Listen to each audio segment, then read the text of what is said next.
out in the internet land. For those of you that don't know me, my name is Mrs. Lilly. I'm the Performing Arts Director here at Parker School. If you logged into this, I'm pretty sure you know me. I just want to thank everyone for coming tonight or logging in tonight to support our Performing Arts program. This is our 9th annual Performing Arts Showcase. So we have our acting class tonight. We have our dance classes, our contemporary class, and our dance tech class. And we have virtual performances by our chorus class. This has been a year of adaptation and growth in crazy new ways. And I'm really, really proud of our whole crew coming together and this performing arts department figuring out how to do this. To show you a little bit of what we're able to do during a pandemic and how we're keeping the arts alive here at Parker School. I told Miss Dugan that this is her chance. I'm so excited to finally introduce her to everyone. So Miss Dugan, come on out and say hi. So just so you guys know, the only things that you're gonna hear, hopefully, if you can't hear me, please hit me up in the chat. When I get back up to the booth, I will problem solve, but I've tested this like a million times, so you should be able to hear me. Miss Dugan, our wonderful, phenomenal dance teacher and lower school music teacher, who is been such a wonderful person to have on our team and makes our department complete. So I'm so excited for you guys to see some of her work tonight with our students. It's really, really cool. I'm excited about it. And without further ado, shall we start it off? All right. Please enjoy our 9th annual Parker School Performing Arts Showcase.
Sun, sun.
knows when she walks in the room.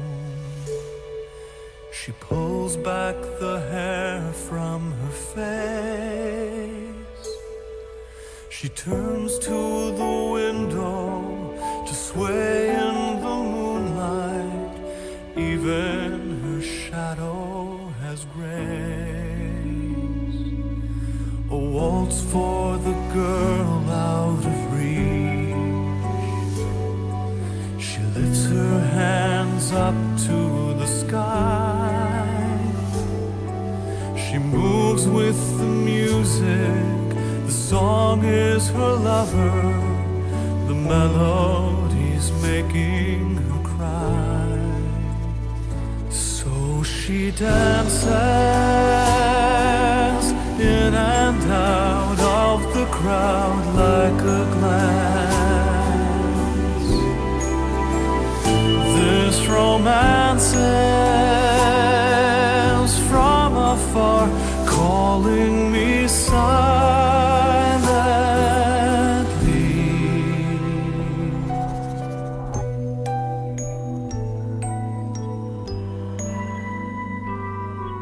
A waltz for the chance I should take.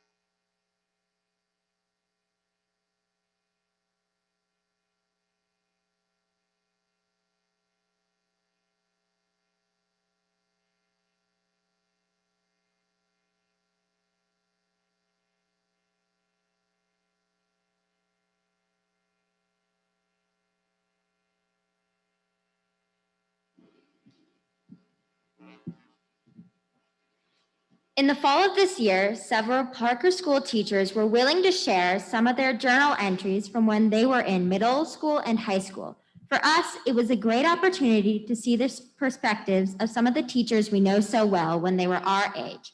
Maybe we aren't so different after all. Mrs. Smith, the summer before freshman year of high school, June 2007, 14 years old, camping with family in northern Minnesota without electricity or running water. I'm so lonely. I will starve myself forever if I can get myself out of here alive and possibly happy. Happy seems like such a stretch right now. I feel like a useless nobody people toss around for whenever they please. I feel like that gnat I'm staring at, the one constantly banging up to the screen in hopes of getting in. I hope to crack this nutshell that is my family. The majority of them are so cold. The only difference between me and that persistent gnat is that he has companions, and once in a while, they get in for whatever they're looking for. I feel invisible. I try to explain myself. The way they treat me, it's like I don't even matter to them. I feel like this family is a bunch of moody, arrogant, boring cats, and I, a dog. Inexplicably starting to describe the sauna. I would try to catch the drips from my sopping hair. The water felt so good. It was amazing. I couldn't help but gasp every time she poured the water. I want to live in that sauna. I'm seriously considering sleeping in the bunkhouse, hopefully by myself. The loft heat is smothering. I feel like I'm suffocating from the heat, and nobody can tell.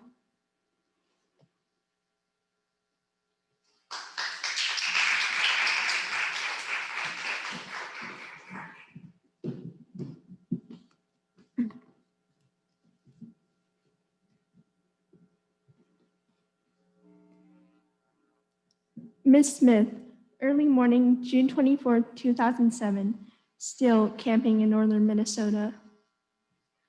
2 storms last night, one in the cabin. Mom is such a pushover for my brother. It's so annoying. She'll let tons of stuff go for him. So yeah, it was about that. And I couldn't stop crying. It was so sad.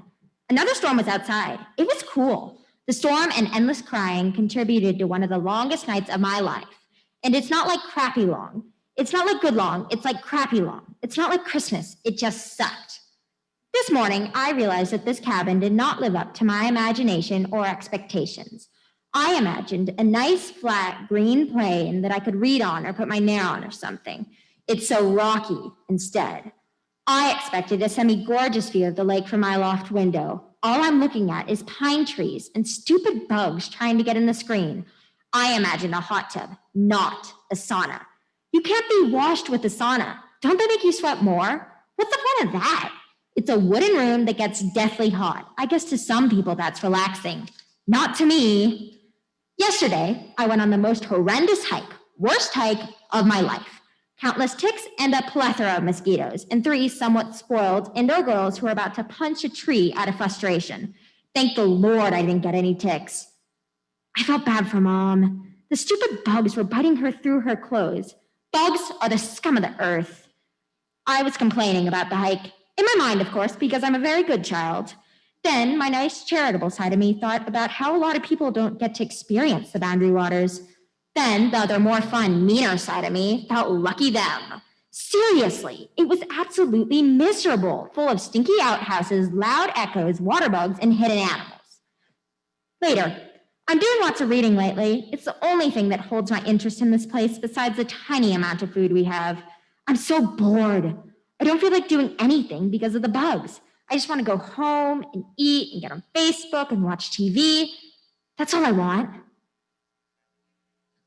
1 month later, lots of memories from Triangle Lake. It's been almost a month, and I can't sugarcoat this next sentence. I am never doing it again.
Girl, summer between sophomore and junior year of high school.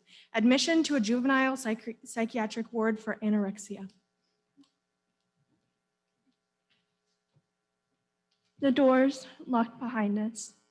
The little boy strapped down to a bed on wheels has entered behind me, pushed by 2 paramedics. He doesn't cry. In his eyes there is nothing. They are void of everything. All emotion, all vibrance, all life. He has been here before. The nurse pushes the wheelchair, which takes me through a narrow door into a tiny classroom with uncomfortable chairs. There's an obvious attempt to limit the chalky walls, pictures and posters of wild animals, a colorful border at the top, printed in cursive letters, lowercase and uppercase. But I am not here. I will not be here. The doors will unlock just as quickly. We will leave this place. No. My mother is sitting in this room, awaiting our arrival. There are tears in her eyes. She will leave her daughter here. She'll go home, away from the locked doors. I'm aware someone is touching my hand. It is time to leave. In the hallway, there are others. Fear and the broken English inside of me are in them. I am afraid of them, but they are afraid of me. They too seem void of expression. The room entered now faces outwards to the world where I will stay. A helicopter is landing outside on the roof of the neighboring building. It is another hospital. The world is separated, far away and a myth here. Around me is a shut in hell, inside and outside, and no place is real. I am suffocating. The doors are locked. They have locked behind me. Now the full force of the situation has hit. I am here. There is no way out, no escape, only the suffocating presence of anguish. The first tears come, but no sound. My voice is lost. The windows aren't real. They are plexiglass, 3 or 4 inches thick, scratched and dinged by previous would-be escapees. 4 beds opposite each other, each with its own nightstand accompaniment.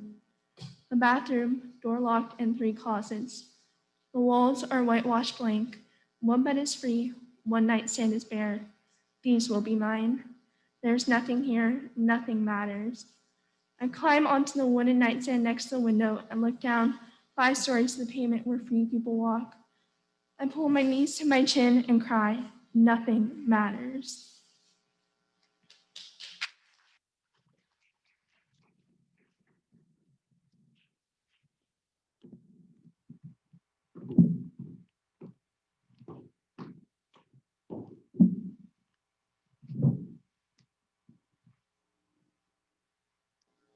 Coach Dunnigan, Thursday, January 15th, 1976, the day before district finals, the game.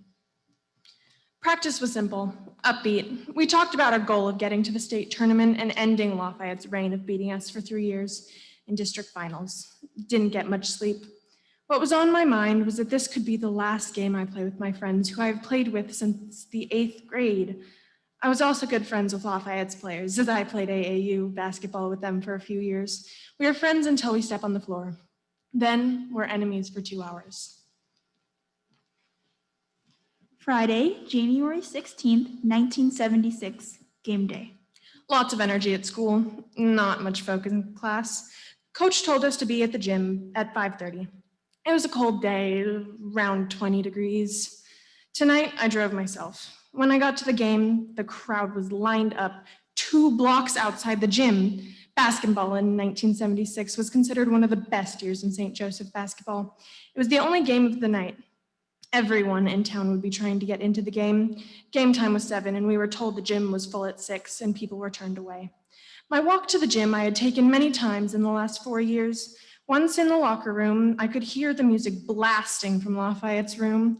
We liked our focus to be quiet. Our game plan was short, as we knew what they would do against us. It was our fourth time playing them this year, and they had the better of us 2 of the 3 previous games. Coach Modis, I have known for many years. One of my best friends was his son. I grew up going to the gym with Jeff for years, following other teams when I was younger. He was a tremendous role model and coach. Time to go to the gym. Again, the same walk many times before. At the top of the stairs, you could already see the crowd. They were lined up outside the gym. We had to make way to get by them, and many were Lafayette's fans that would not move much for us. I've played in packed gyms, but nothing like this. We hit the gym running, and our fans were chanting, "Let's go, Cardinals, let's go!" Soon after, the Lafayette hits the floor, and their fans chant the same thing. It was an awesome feeling. My thoughts: could this be the last time I play with my teammates? Will it be my last high school game? My parents loved to watch me and the team play. This was just as important to them and other parents as it was for us. I found them in the stands. Would it be the last game they watch me play in high school? Not much to say about the first half. We dominated. We played as good as we could play, up 16 points going into halftime. A great feeling, but I knew Lafayette would make a hard run at us. I had played well, but I had 2 fouls, and I had to be careful of my aggressiveness coming back out. Second half started, one of the longest hours in my life. I picked up my 3rd foul early, and the coach kept me in. Not much longer, I picked up my 4th and had to go to the bench. As we thought Lafayette was making a run, at the end of the 3rd quarter, they cut the lead to 8. I went back in. I had to be a little hesitant, but still play to win. Game stayed at around 8 until the 5-minute mark, and I started picking up my aggressiveness. That whistle, that last whistle still rings in my ears, my 5th foul. Not gonna lie, everyone thought it was a foul on the other team. The official's arm pointed at me. 5th foul. My heart sank like it never had before. For the last 5 minutes of the game, I sat at the end of a bench. I couldn't help my teammates. Devastated, I watched as Lafayette came back on us. My teammates were doing everything they could do to win. It wasn't enough. 2 years in succession, losing by 2 points. High school basketball was over. It hurt. Everyone in the locker room was hurt. We gave hugs, we cried, we said goodbye for the last time, at the same time listening to Lafayette celebrating next to us. What hurt more later on was that they went on to win the state championship. We were the only team in Missouri to beat them that year in our class. I walked slowly to the car. I did not want to go home, so I drove around town for a couple of hours. When I got home, I went to bed and cried. In a few minutes, my dad came in and laid next to me. He was a person who had shown very little emotion to us his whole life. He gave me a hug, and this was the first time in my whole life I had seen my dad cry. He got up and went back to bed, and that was the last thing I remember from that night.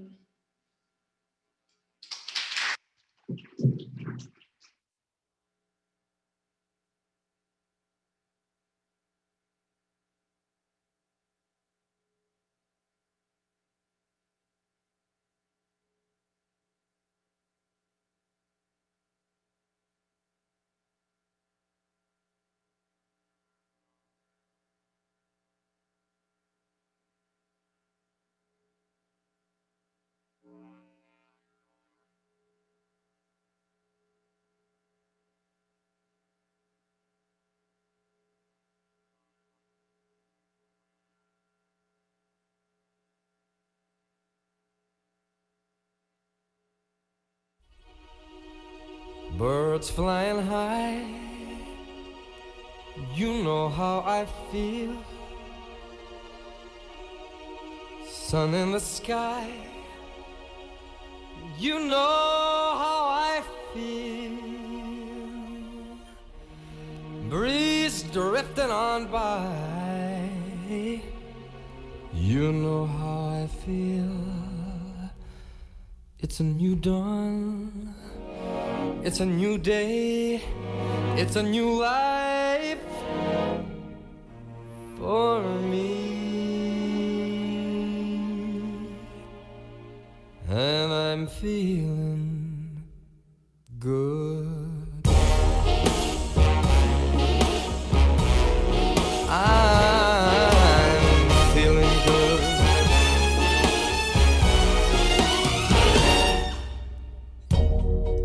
Fish in the sea, you know how I feel. River running free, you know how I feel. Blossom on a tree, you know how I feel. It's a new dawn, it's a new day, it's a new life for me. And I'm feeling good.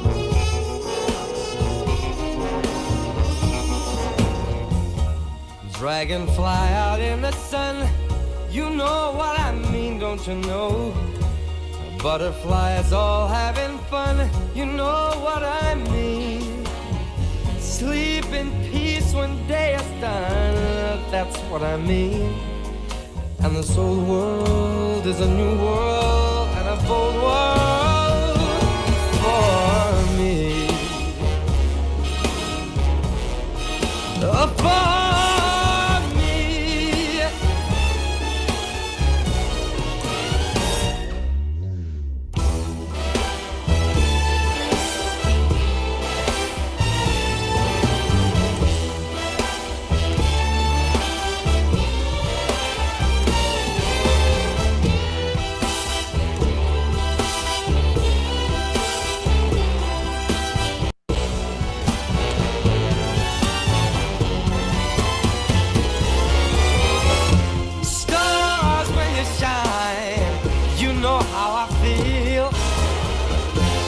scent of the pine, you know how I feel. Oh, freedom is mine, and I know how I feel. It's a new dawn, it's a new day, it's a new life. It's a new dawn, it's a new day, it's a new life. It's a new dawn, it's a new day, it's a new life. Getting that out of the way.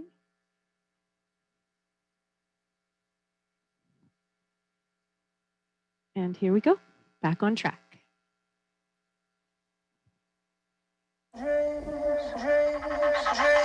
I've been having dreams, jumping on a trampoline, flipping in the air.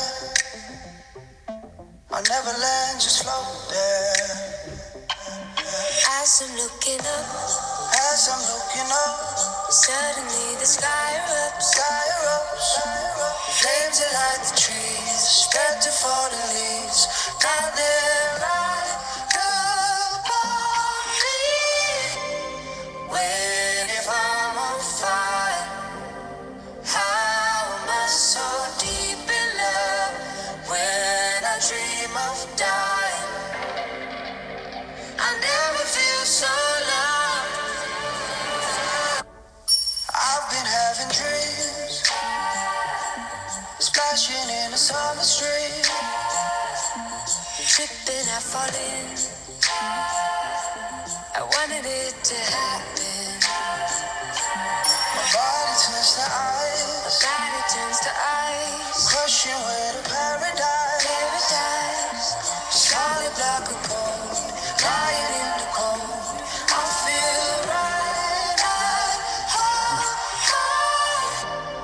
Wait, if I'm on fire, how am I so deep in love? When I dream of dying,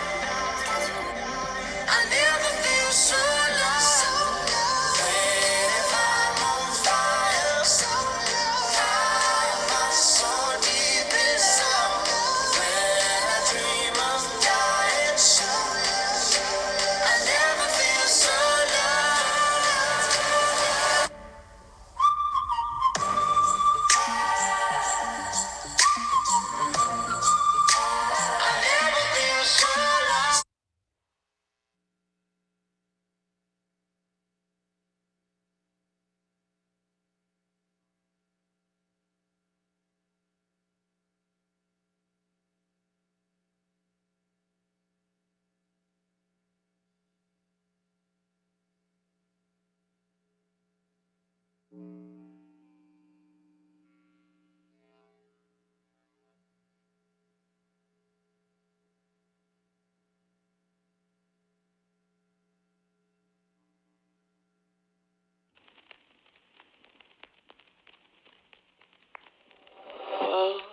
to our freak show, come meet my monsters.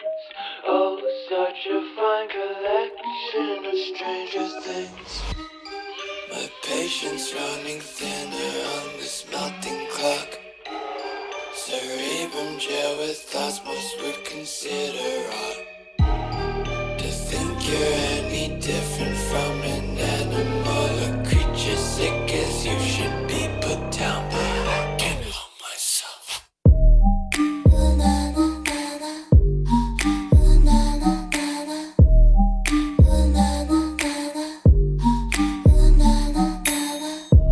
Welcome to our freak show, come meet my monsters. Oh, such a fine collection of stranger things. Please don't hide your imperfections. Nature took 2 tries to make the man in white. No, I don't mind. You are a beauty, not temptation. You're my creation. We go Friday night, no, I'm the main attraction. Basket, acrobat, they wanna see some action. Tinkering with my design, twist and turn my pheromone. Play with me till you found another toy. Let me be a freak show, I could be your favorite monster. Rattle my whole cage, remind me why I can't be fostered. Let me be a freak show, I could be your favorite monster. Lock me up, don't let me out, 'cause you know I can't help myself.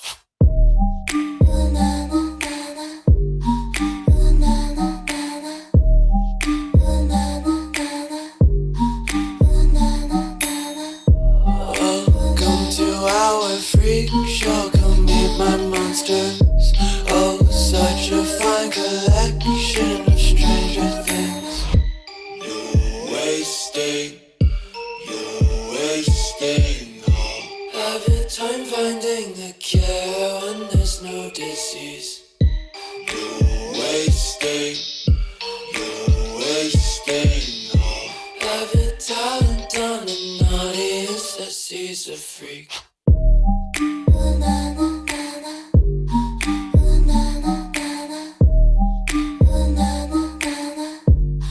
Can't help myself.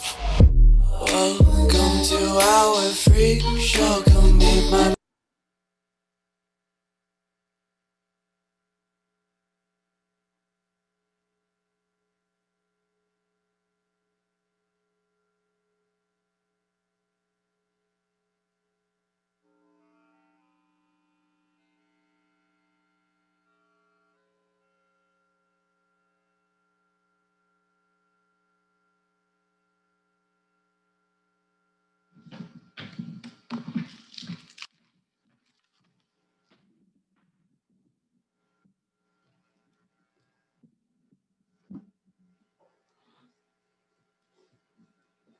Miss Colligan, August 13th, 2001, the start of a year studying abroad, 16 years old, first day in Germany.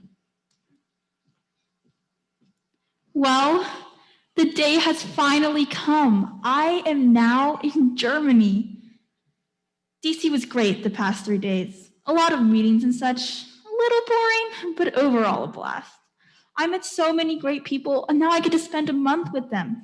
We stayed up late into the night talking and sneaking out to get ice cream. Vanessa is awesome. She is so nice, and we click well. Sharon is funny. She has a big smile that brings humor to the day. Jin is cool, and I like her style. It's very unique. Megan is a sweetheart, and Brandon is a lovable, crazy monkey. The flight to Germany was fun and long. I got moved from seat to seat, so sleep was impossible. Arriving was such an amazing experience. Everything was in German. Who doesn't like that one? And the carts were free. at Duane is beautiful. The little city is just the right size. The shops are great and the town is green, cute, and lush. It's amazing. Today was fun. I was so sleepy I kept falling asleep. This will definitely be an experience, but I'm too tired to talk about it now.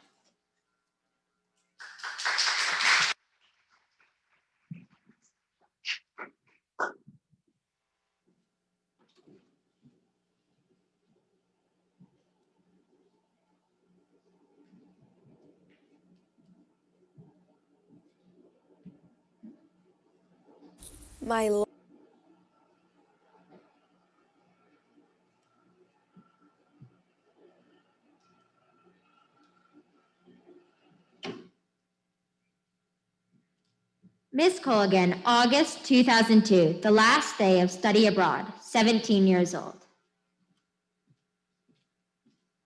My last day. Got up at 4:30 and straggled to the car, eating the last brioche on the way. We drove fast on the Autobahn and talked a lot. At the airport, we waited 2 hours together, just enjoying being together. Nina, Ma, and I sobbed non-stop. Nina sung to me. Then my friends came. We hung out and got gifts. I spent time with both groups, enjoying them and trying to stop crying. Didn't work. Said personal goodbyes to them all. I couldn't let go of Francie and my HF. Then, as I was going through the gate, I almost collapsed. I was crying so hard. Then, just like in the movies, a guy told me to hop over the gate and say one last goodbye. So I did. What a wonderful, caring group of people that I just held in my arms and had in my life. Then somehow got through the gates and took one last look at the people I love. The rest is a blur. On the plane, I was bawling. Ben comforted me. I almost took his hand off. I was squeezing so tight. The flight was over in a second and we were back with the others. Ben and I walked around sad and contemplating it all. Boarding the big flight was hard. Taking off was even harder. Knowing the year was over was excruciating. After a while, we forgot our problems and sung and goofed off. Signed books and relived memories with our yearbook. The flight was long but somehow over quickly. Then we were back in America. I hoped the whole time the plane would just turn around. Everything was so strange. The signs all in English, the sweet stuff, the air, etc. We so did not want to be there. I called my mom and started crying. So weird to know that I was in the same country as them. We met with the Germans and headed to Georgetown where it all began. Then more airports and more goodbyes and more airports, waiting, etc. All so hard and it was all a blur. As I boarded my last flight alone, all my goodbyes and friends behind me, I felt lost. Who was I? Was the year real? Why did I have to leave? Is it all a joke? I thought of Corey and the family and it pulled me through. Soaring through the sky was the end. The final end to the most amazing year of my life. A year of growth, learning, experiencing, traveling, and fun was behind me. And as I stepped off that plane and took my English family in my arms, a whole new life began. I will never be the same again.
This town will never change. People come and go, it's all the same. Speedy roads are counting days. Tiny place that's far away. I never learned anybody's name.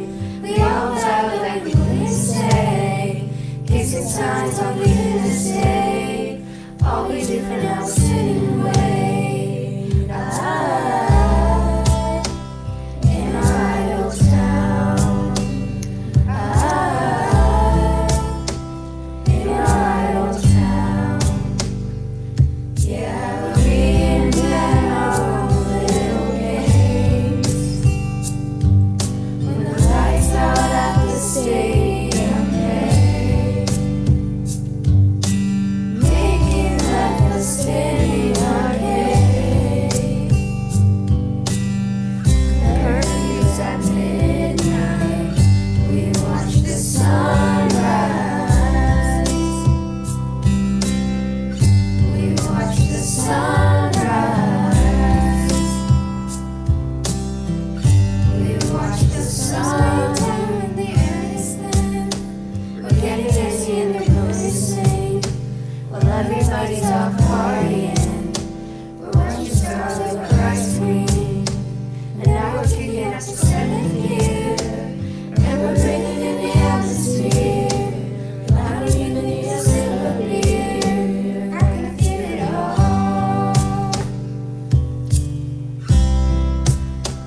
in our idle town. In our idle town. Yeah, we invent our own little games. When the lights out at the stadium play, making life a spinning arcade. Curfews at midnight, we watch the sunrise. We watch the sunrise. We watch the sun. And we watch the sunrise. Looking at red eyes and storm eyes. Airplanes keep flying by, and they cry, 'cause I never even touched the sky. No, they never even touched the sky. Yeah, we invent our own little games. And if everybody's trying to escape, killing time at the Yellow Cafe. Curfews at midnight. Yeah, I think that we'll all be okay. The idle town will stay as it stays. And everyone I love's in this place. So curfews at midnight, we watch the sunrise.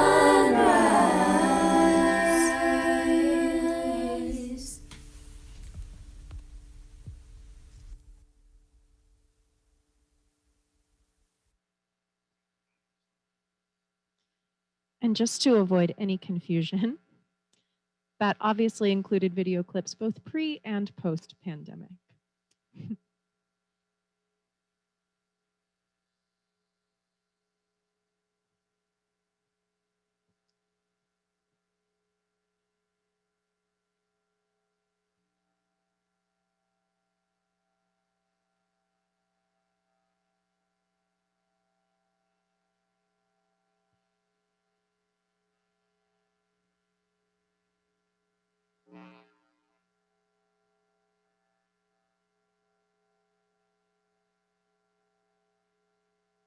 Hello. Okay. The overdramatic boy crazy life of Sarah Jane Lilly. September 3rd, 1998, 12 years old. Hottie alert! I am so pissed off. Mrs. Deering made me wear something over a tank top that I had already worn before in her class. Can you believe it? Well, anyways, on to other news. I really wish I had a boyfriend, but it has been brought to my attention that Spencer Strawn, aka Hottie, flirts with me. I don't think so, but it may still be true. I still like Daniel though. Which one? Ta-ta!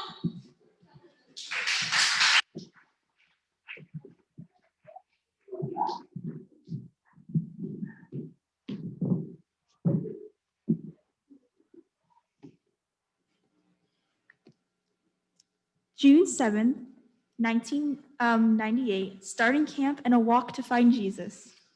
My first night at camp, and I'm a little scared. But I don't know. For some reason, Daniel helps me. I don't really like him. It was pretty cool. We played games a lot, and then we had confirmation, and we went on a walk to find Jesus. I talked to Daniel, and he was cool. Then we sang songs. There was this guy with blonde hair, and he looks really good, but I think he's a little homesick too. There's this counselor named Chandler. He is hilarious. He has to be like crazy or something. I'm a little homesick too, but I'm fine.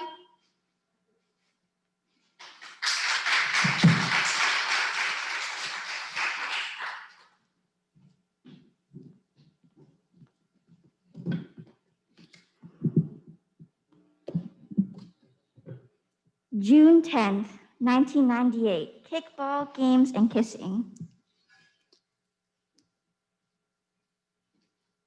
Today we had a game of kickball with the GCs. It was cool. Well, it happened again. A guy took what he wanted and then left me. But the dance was so cool. I was getting jiggy with it and I had a blast. After the dance, me and John were holding hands and I sort of kissed him after Vespers. He is 15. It was awesome. I don't want to leave. I don't want to go back to all my problems at home.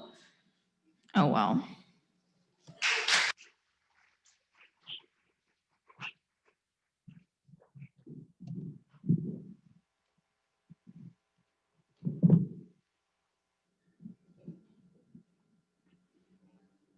December 9th, 1999, 13 years old. My life sucks. Sorry I haven't written in so long, but I haven't had time. I'm getting really bored with my life, and I want something new to happen, but it's not. God, my sister is so pissy. Why does life have to suck so bad? I just want to be a kid again. We could be friends with guys. They would just be like your girlfriends when life was good. Oh yeah, I started my period this week. Why does life have to change? Just when you get to like it the way it is. I wish I could be anyone other than me now.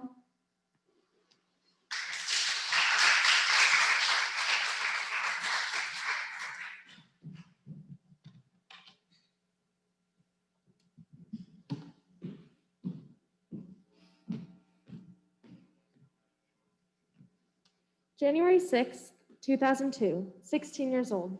Changing friendships. Hi, this is the first time I've written in a diary in a while. I'm actually going to try and keep up with this one. I guess I decided to start this because I'm kind of losing my best friend, Taylor. But it's more of my choice. Let me start from the beginning. Me and Tay-Tay have been friends since like 8th grade. Let's see, that's like 4 years. She's always been there for me and I her. But lately, she's changed drastically. It's hard because she used to be so much fun to hang out with.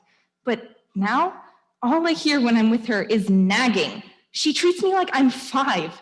I guess she thinks I can't make it without her, but she's wrong. She thinks I'm always going to be there for her no matter how many times she blows me off and how many times she tells me that I'm dumb or dressed the wrong way. I'm tired of it. I mean, I will always be there for her, but I have to have time for myself, make other friends, other than just her.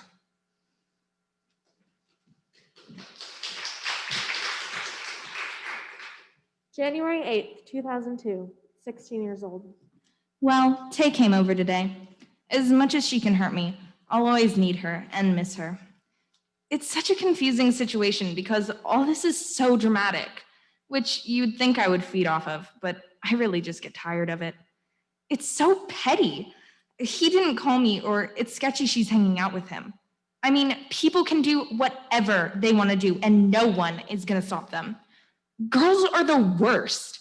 They expect everyone to be consistent.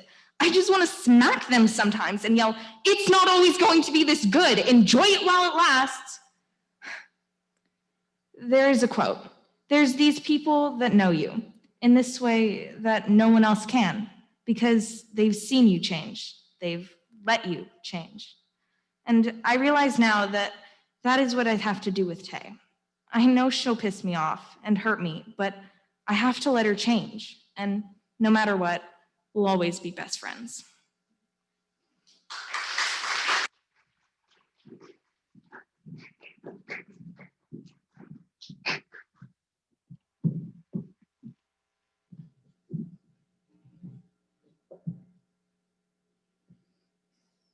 July 30th, 2002, 17 years old, woman.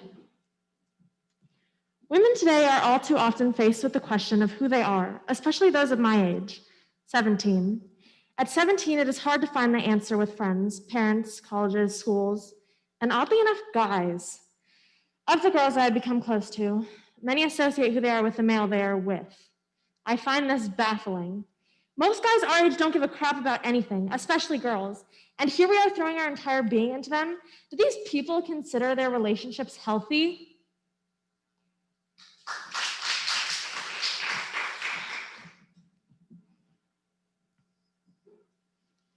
(2003), 18 years old, relationship blues. There's so much left unsaid, but you cannot see my tears. I will not show them to you. At least one of us can know what true love and happiness are. I can't take that away from you. But do you ever think of when you said you loved me or held me tightly in your arms? Do you remember how we used to be, when you were always there for me? Or was I just dreaming? It seems those days are gone now. It seems you just don't care. When we talk, I'm an obligation instead of your sweet girl whom you loved so dearly. Can love just fade away? Is it that easy for you? All of the hours we spent talking. God, I gave you everything, my thoughts, my dreams, my hopes, my problems, and where did it get me? Why did you deceive me for so long? I had this perfect picture in my head of what we could be. Eventually, fate would bring us together, and after years of talking on the phone and occasional visits, we would finally be together. You were perfect. We were perfect, but it's gone now. I realized this was a childish dream. You took away my dream, and now you seem so apathetic about it. Where is the man that I could tell my secrets to? Where is the man that loved me? Where is the first man I could ever truthfully say, I love you? He's gone, in the arms of another who could love him better. Baby, let me just ask you one question. Was it the distance, or was it just me? To be clear, they dated for 2 weeks.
He's thinking of you, like all of us do. Senses